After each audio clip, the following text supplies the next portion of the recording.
My name is Willie Rowe, and I chair the board of Highlands and Islands Enterprise, and this is actually one of the most enjoyable, most exciting, and we hope most inspiring evenings that we'll have had for quite some time. It's a fantastic way to start off the new session, I suppose, after the summer break. So a few words about Ken. He's a serial entrepreneur. He's here tonight, he's leading this program for us as an entrepreneur, as a successful businessman who's set up, he tells me, 6 businesses in different fields, 5 of which with others have taken off and been successful in different ways, and 1 was a catastrophe. But I suspect as much was learned from the catastrophes probably from the other 5 together. In any case, before we go any further, let's give the warmest of welcomes to Ken Morse.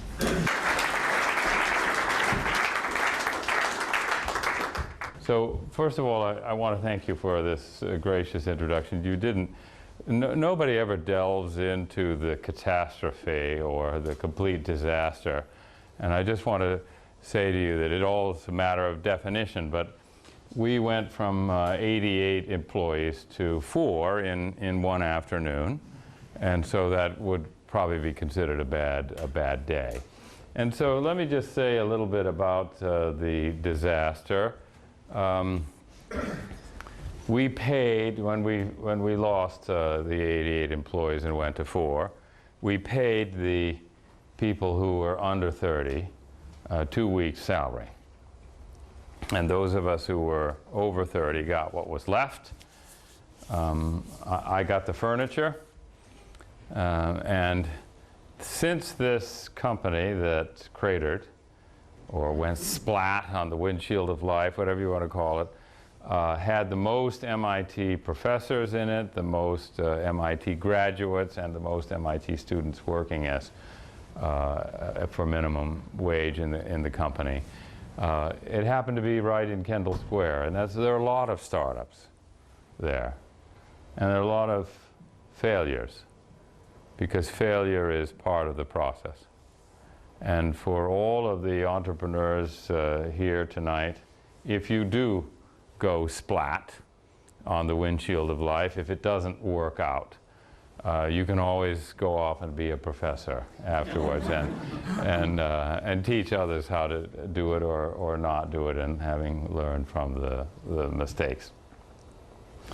So, as has been mentioned, this program, the 3-year program that we're about to embark upon, is built upon several years of collaboration, testing, pilot programs, and so on.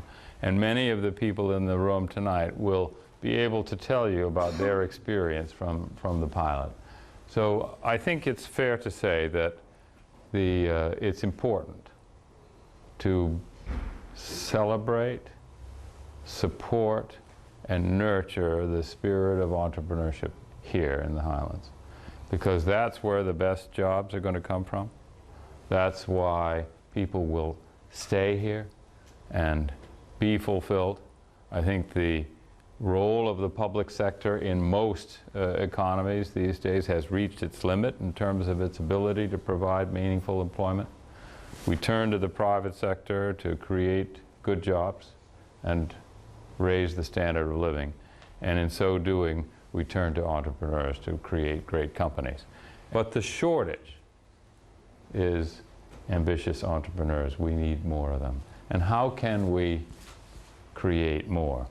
I'm afraid to say that there may be some unique challenges here. If you look at the map, we can remember that there's been a long history of government support of bigger firms, and maybe it's a little bit new to encourage entrepreneurship. And maybe the pace of decision-making has been slower. And there aren't a broad number of ambitious venture capital firms eagerly seeking ways to put money to work here. So what does it take? I'd say that in terms of critical success factors for entrepreneurship that we're hoping to nurture here, first of all, you have to believe it can be done. And that's why we've asked some of the entrepreneurs who are building companies to say a word about their experience. I think you have to be willing to be unusual, to stand out, and you have to be willing to fail. An attitude about failure that I often like to hear is that failure is like a dueling scar earned in a Prussian officer's mess. We learn from it and we carry on. And so, how many of you, this is consistent with your Billy Graham rally style that you opened up with, I'd like to ask Billy, you know how it is. So how many of you would be willing to take an entrepreneur to lunch if he or she tried and failed and went bankrupt, an honest bankruptcy? Raise your hand. Put the camera around. Keep your hands up. This is going to be recorded.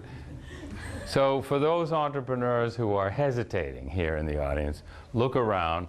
You can eat for 60 days.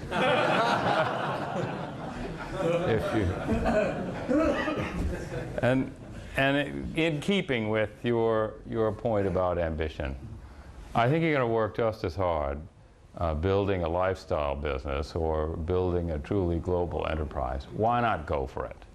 Why not try to build a really fantastic firm?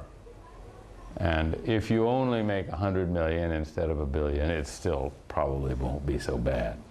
And I think that when we look at what it takes to be good entrepreneurs, I think integrity is at the top of the list.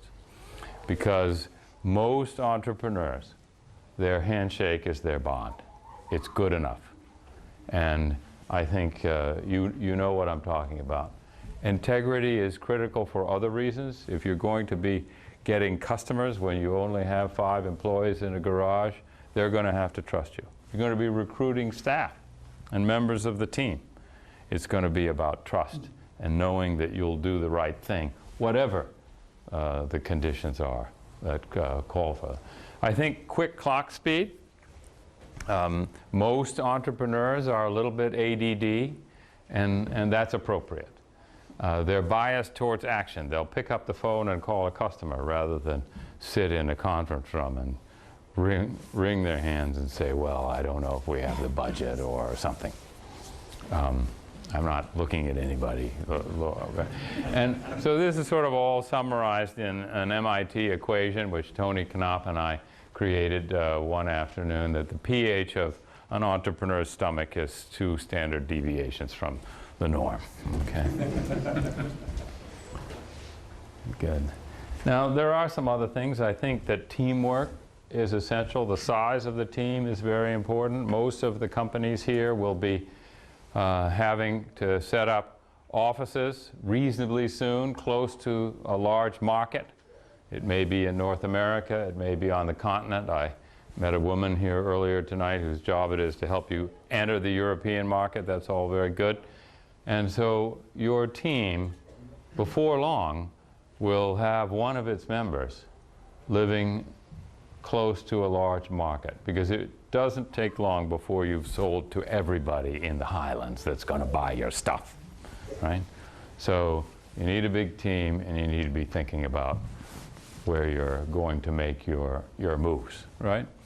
And I think we all, how many of you have technology backgrounds?